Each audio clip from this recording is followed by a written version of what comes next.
بسم الله الرحمن الرحیم. نن زموږ د علم الصرف 43 نمبر درس دی او مشق شروع دی. په دې کې د 15 صيغې موږ لرا کړې دي. د هرې صيغې به وایي څلور وانه ګردانونه کوي. نو د یجتنبو موږ بس اثبات فعل مضارع معروف ګردان وکړو. اوس په د یجتنبو بس نفي فعل مضارع معروف ګردان کو. بس صرف بتلا مخکې ولګي. نفي معنی دا چې یجتنبو په اثبات کې معنوي کار کړی دی که نه، او په نفي کې معنی کار نه دی کړی یا نه کوي. نو یجتنبو معنی دا هغه یو مذکر، هغه یو سړی پرهیز کوي یا به وکړي. لا یجتنبو معنی دا صرف لا ته مخکې ولګوه. لا یجتنبو معنی دا هغه یو سړی پرهیز نه کوي یا به ونه کړي. یجتنبو کې وایي هغه یو سړی پرهیز کوي. لا یجتنبو معنی دا هغه یو سړی پرهیز نه کوي. نو اوس په دا لا یجتنبو ګردان کو. لا یجتنبو، لا یجتنبو معنی دا هغه یو سړی پرهیز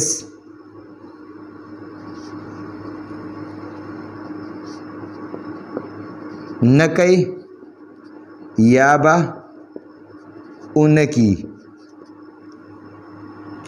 لا یجتنبانی، یجتنبانی هغه دواړه سړي پرهیز نه کوي یا به ونه کړي. لا یجتنبون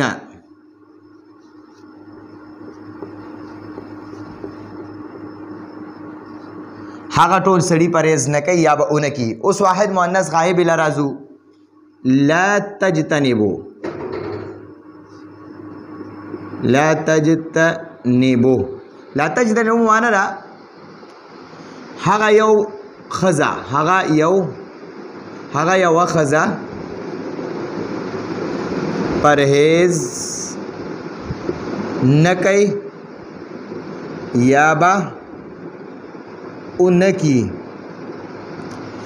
او لا تجتنبانی معنی دا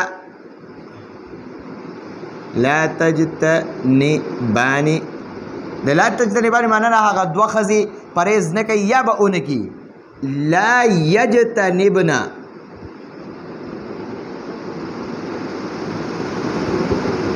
لا یجتنبنا معنی دا هغه ټولې ښځې پرهیز نه کوي یا به ونه کړي. اوس اول د غایب مذکر درې صيغې وشوې، بیا د غایب مؤنث درې صيغې وشوې. نو دا شپږ د غایب صيغې پوره شوې. لا یجتنبو هغه یو سړی پرهیز نه کوي یا به ونه کړي. لا یجتنبان هغه دواړه سړي پرهیز نه کوي یا به ونه کړي. لا یجتنبون هغه ټول سړي پرهیز نه کوي یا به ونه کړي. دا د غایب مذکر وشوې. اوس د غایب مؤنث له راځو.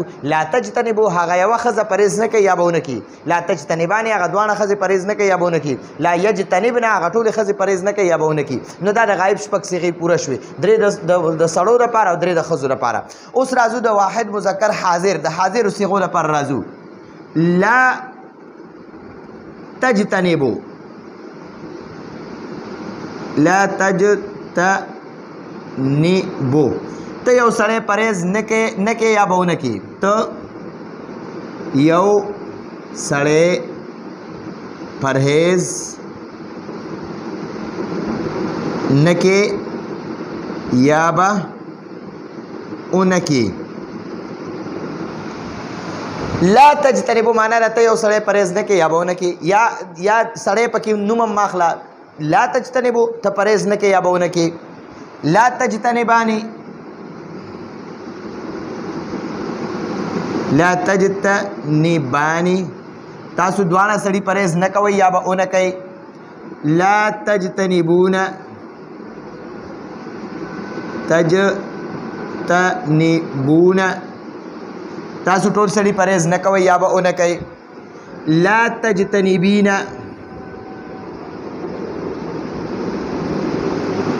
تجتنبین ته یوه ښځه پرهیز نه کوي یا به ونه کوي. ته یوه ښځه پرهیز نه کوي یا به ونه کوي. لا تجتنبان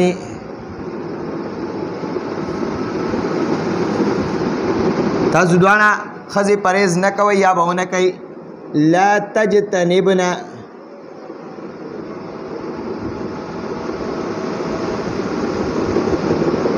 تاسو ټولې ښځې پرهیز نه کوئ یا به ونه کوئ. نو دا د حاضرو شپږ صیغې شوې، درې د مذکر حاضر او درې د مؤنث حاضر، درې د سړو حاضرو دپاره، درې د ښځو حاضرو دپاره.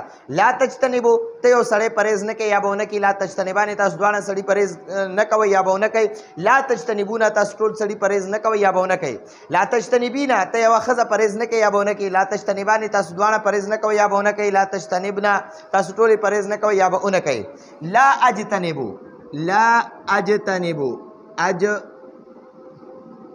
اجتنبو ز پرهیز نکم یا به اونکم. دا د واحد متکلم د پاره. لا اجتنبو نو ښځم ځان له ویلی شي لا اجتنبو زه پرهیز نه کوم یا به ونکم یا به اونکم. او سړی به دقه وایي لا اجتنبو زه پرهیز نه کوم یا به ونکم. او دغه شان بیا راځي لا نجتنبو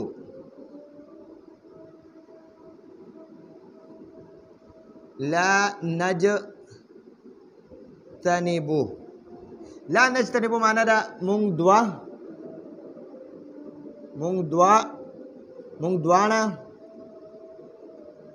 یا ټول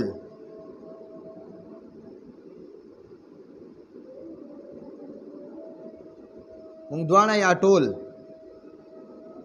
پرهیز نه کوو یا به ونه کوو. لا نجتنبو مونږ دواړه یا ټول پرهیز نه کوو یا به ونه کوو. نو لا نجتنبو ښځې م ویلی شي، دوه ښځې او ډېرې ښځې م ځان دپاره به همدا صیغه وایي لا نجتنبو مونږ دواړه ښځې یا ټولې ښځې پرهیز نه کوو یا به ونه کوو. او سړي به م ځان له همدا صیغه وایي. نو د دواړو دپاره د ښځو دپاره هم همدا صیغه ده او د سړو دپاره هم دا صیغه ده. نو لا یجتنبو لا یجتنبانې لا یجتنبونه لا تجتنبو لا تجتنبانې لا یجتنبنه لا تجتنبو لا تجتنبانې لا تجتنبونه لا تجتنبین لا تجتنبانې لا تجتنبنه لا اجتنبو لا نجتنبو. نو دا زمونږ د نن ورځې درس و. راتلونکي درس پورې اجازت غواړو. هذا هو المرام والله اعلم بحقیقت الکلام.